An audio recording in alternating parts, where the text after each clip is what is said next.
ন্যায্যতার দাবি জনগণের, সেইটা বুঝতে না পেরে সেইটাকে আপনি জামাতবিহীন দাবি বলে আজকে আপনি জনশূন্য চলে গেছেন। 98% মানুষ এখন এই পদত্যাগের পক্ষে, অর্থাৎ ওই যে স্লোগান, আমার বোন কবরে তুমি কেন বাইরে, এই ইত্যাদিতে, দেশ কারো বাবার না, স্বাধীনতার চেতনা, দেশ কারো বাবার না, ভারত যাদের মামা বাড়ি, দেশ ছাড়ো তাড়াতাড়ি, আওয়ামী লীগ এবং আওয়ামী লীগের অঙ্গ সংগঠন রাজনীতি করতে পারবে না, এই দাবি উঠছে। আওয়ামী লীগ এবং আওয়ামী লীগের অঙ্গ সংগঠন রাজনীতি করতে পারবে না, কারণ আওয়ামী লীগ কোনো রাজনৈতিক দল না, এটা একটা সন্ত্রাসী দল, এর অঙ্গ সংগঠন সন্ত্রাসী দল, আজকে দাবি উঠছে, হুইচ ইজ ভেরি ডেভাস্টেটিং। কোনোভাবেই ছাড়বে না, রক্ত গঙ্গা বসাই যাবে, মানুষ হয়তো এই শ্রীলঙ্কার মতো আপনার ইসে যাবে, গণভবনের দিকে ধাবিত হবে, একদিকে রক্ত গঙ্গা বতে থাকবে এবং আলটিমেটলি পতন হবে।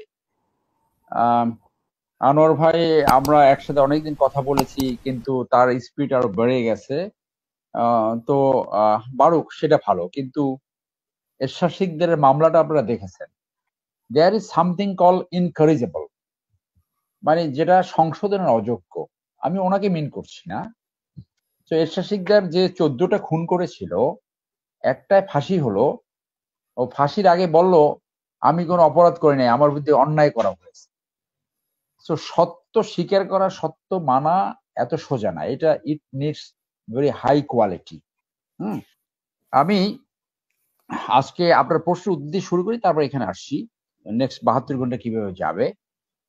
যেটা হয়েছে সেটা তো আপনি দেখেছেন, এবং সেখানে একটা দোয়া পরিচালনা হয়েছে আজকে, যে অফিসারদের সাথে যে কনফারেন্স ছিল all over the Bangladesh, in every cantonments, through telephone conversation, video telephone conference.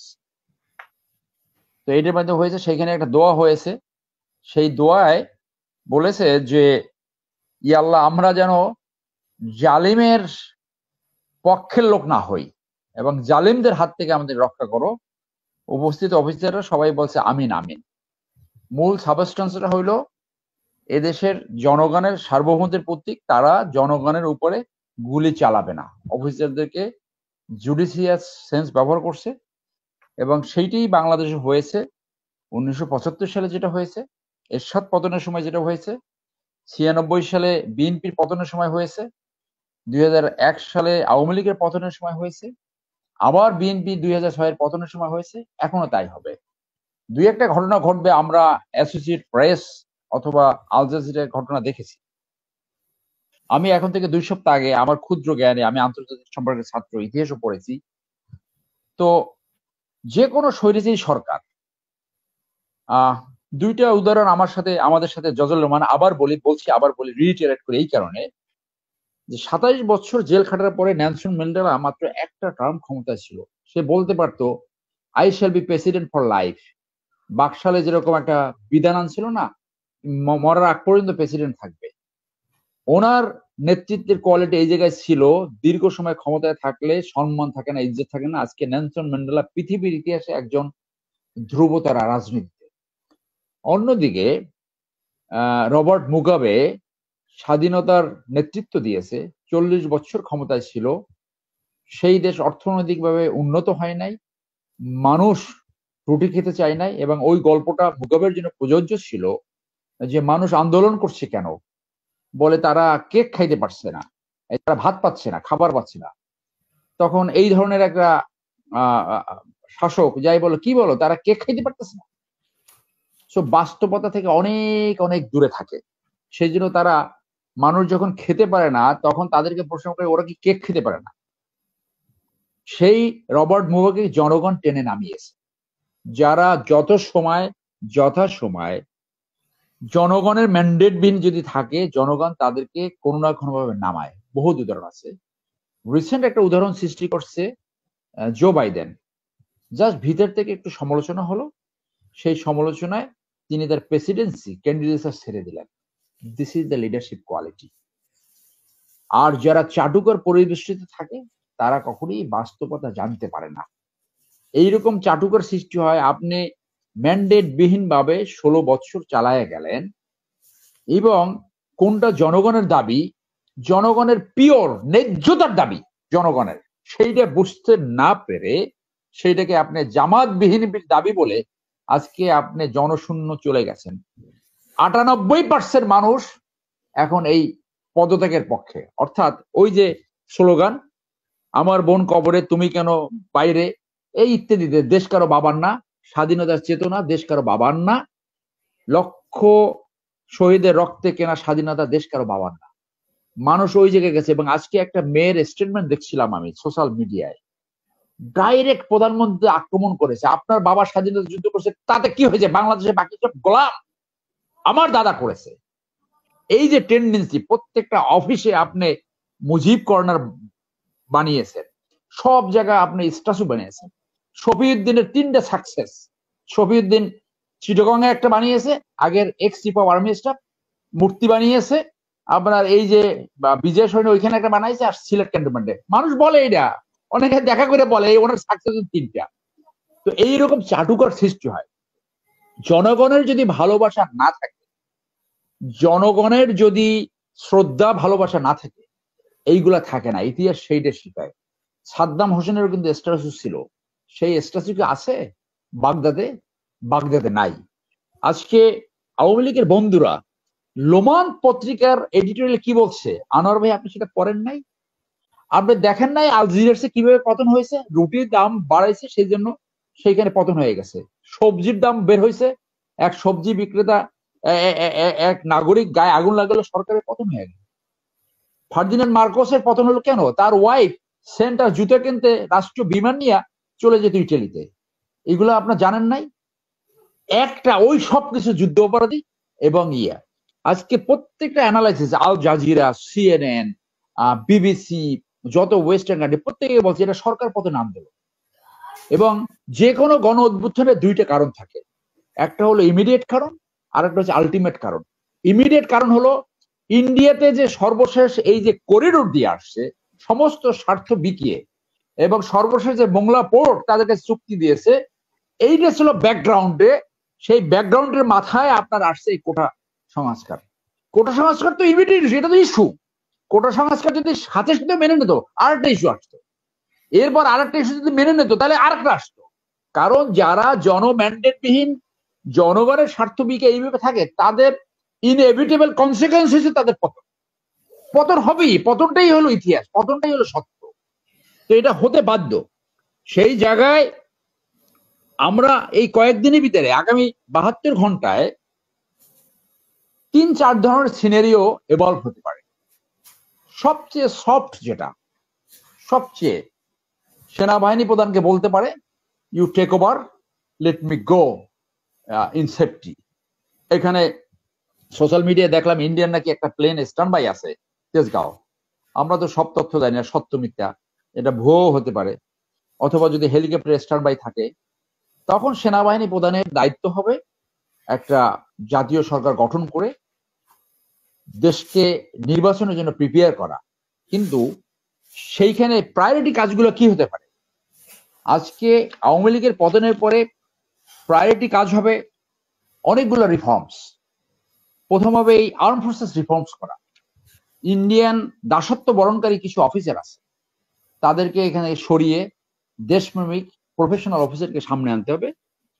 BGB পুলিশকে রিফর্ম করতে হবে, সিভিল প্রশাসনকে রিফর্ম করতে হবে, ইন্টেলিজেন্সকে রিফর্ম করতে হবে, জুডিশিয়ারিকে প্রফেশনাল জায়গা আনতে হবে। আবার আরেকটা প্রায়োরিটি জায়গা হবে গণহত্যা যে হয়েছে সেইটার বিচার করতে হবে। বাই এনি অ্যাকাউন্ট যা কিছু হয়েছে এই মধ্য জুলাইয়ের গণহত্যায়, এটা যে কোনো ডেফিনেশনে গণহত্যা। বাংলাদেশে একটি ইন্টারন্যাশনাল ক্রাইম ট্রাইব্যুনালস নামে একটা ডোমেস্টিক ট্রাইব্যুনাল রয়েছে। সেইখানে একটি ট্রাইব্যুনাল আছে, সেইখানে আরো 5টা ট্রাইব্যুনাল করে খুব দ্রুত বিচার করা সম্ভব। সেইটা এই মানুষের যে আকাঙ্ক্ষা, সেই আকাঙ্ক্ষা আজকে দাবি উঠেছে। তো আরেকটা স্লোগান উঠছে, আপনি দেখেন যে ভারত যাদের মামা বাড়ি দেশ ছাড়ো তাড়াতাড়ি, ভারত যাদের মামা বাড়ি দেশ ছাড়ো তাড়াতাড়ি। কি সুন্দর। আজকে এই পতনের যে অনেকগুলো কারণ যে হবে, তার বড় একটা কারণ হইলে চাটুকারিতা, এই দুর্বৃত্তায়িত এবং ম্যান্ডেট বিন সরকার থাকাতে একটা লুটেরা তন্ত্র সৃষ্টি হয়েছে। তারা সবসময় বলছে যা কিছু সমালোচনা ওটা ওই জামাত বিএনপির ভাষ্য। আরেকটা বড় কারণ হলো মিডিয়া। মিডিয়ার যে মালিকরা তারা তোষামতিতে লিপ্ত হয়েছে, জনগণের খবর, জনস্বার্থের খবর প্রচার না করে কে কাটছে বড় তোষামত সেইটা। এখানে এডিটর গিল্ডস নামে একটা প্রোগ্রাম করে এক ওইটাকে বলা হয় এডিটর গিল্টি, মানে তারা যে অন্যায় অনাচার করছে। বাংলাদেশে দুইটা ইন্ডিয়ান চ্যানেল আছে, বাংলাদেশের মাটিতে বাংলাদেশের লাইসেন্স প্রচার করে মানুষ বলে আর কি, একটা হলো 71 চ্যানেল আর একটা সময় টিভি। এরা কখনই জনস্বার্থে, কখনই দেশের স্বার্থে, ইভেন যদি আওয়ামী লীগের সমালোচনা সেটা আওয়ামী লীগের পক্ষে আসে এইটা না, একমাত্র কাজ হলো ইন্ডিয়ান পদলেহন করে ইন্ডিয়ার স্বার্থকে আপল করা আর কত রকম তৈলাক্ত বাস সৃষ্টি করা যায়। তো এরকম আরো অনেক আছে যে দুর্নীতি এই পর্যায়ে চলে গেছে, নেপোটিজম এই পর্যায়ে চলে গেছে যে একজন পিয়ন 400 কোটি টাকার মালিক হয়, তাকে দাম্ভিকতার সাথে বলা হয় আমার পিয়ন 400 কোটি টাকার মালিক, হেলিকপ্টার ছাড়া চলে না। তাহলে নেতা কর্মীর জানি কত আমি জানি না আমার ভাই কত টাকার মালিক হয়েছে হচ্ছে না। এখন 3 নাম্বার সারোয়ার ভাই কয় মিনিট বলছে, মামুন ভাই কত মিনিট? আমি আপনার চেয়ে 1 মিনিটও বেশি বলবো না, আমি আপনার চেয়ে 1 মিনিটও বেশি বলবো না, আমার 10 মিনিটও আমাকে শুনতে দেন না। 2 নাম্বার সিনারিও হবে আপনার এই প্রোগ্রাম তো ফেয়ার হচ্ছে না। আমাদের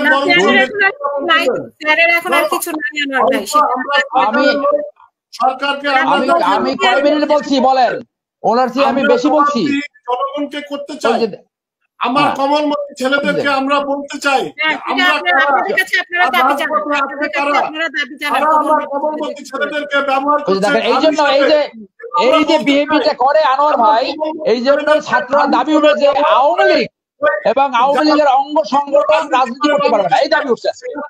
আওয়ামী লীগ এবং আওয়ামী লীগের অঙ্গ সংগঠন রাজনীতি করতে পারবে না, কারণ আওয়ামী লীগ কোনো রাজনৈতিক দল না, এটা একটা সন্ত্রাসী দল, এর অঙ্গ সংগঠন সন্ত্রাসী দল। আজকে দাবি উঠছে, এই দাবি উঠছে এই ছাত্ররা। আমি আর একটা আলোচনায় ছাত্র, এটা রাজনৈতিক দলের চরিত্র সম্পূর্ণ হারাই ফেলছে, সম্পূর্ণ হারাই ফেলছে। আমাদেরকে ডাকছেন কেন এখন? কথা বলার জন্য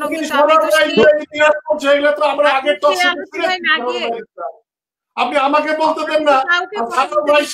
আপনার টার্ন যখন আসবে তখন আবার আপনি বলবেন, আপনি আবার বলবেন।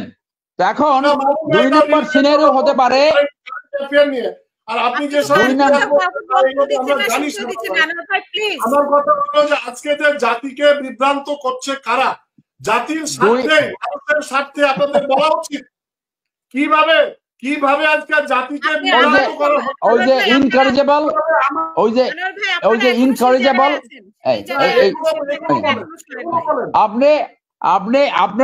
আপনার চেয়ে আমি বেশি বলেছি? Not at all. আমি মনে করি আপনার চেয়ে এখনো 3 মিনিট সময় হাতে আছে, এখনো 3 মিনিট সময় হাতে আছে। এই যে ওনারা এখনো সেই জায়গা থেকে আসতে পারে না, এখনো ওই যে হ্যাঁ, ওই জন্য ছাত্রদের ওখানে দাবি উঠছে যে আওয়ামী লীগ সম্পূর্ণ রাজনৈতিক দল, যে দল রাষ্ট্রকে এই জায়গায় নিতে পারে তাদের রাজনীতি করার অধিকার নাই, এটা ছাত্রদের একটা দাবি।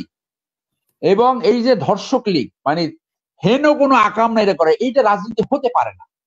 সেই জায়গায় সেকেন্ড সিনারিওটা হতে পারে যে উনি যদি স্বেচ্ছায় সরতে না চায়, হুইচ ইজ আনলাইকলি, সংশয় কিন্তু রয়েছে, তাহলে উনি আবার এই জনগণের উপর গুলি করবে এবং রক্ত গঙ্গা বয়ে দিতে পারে।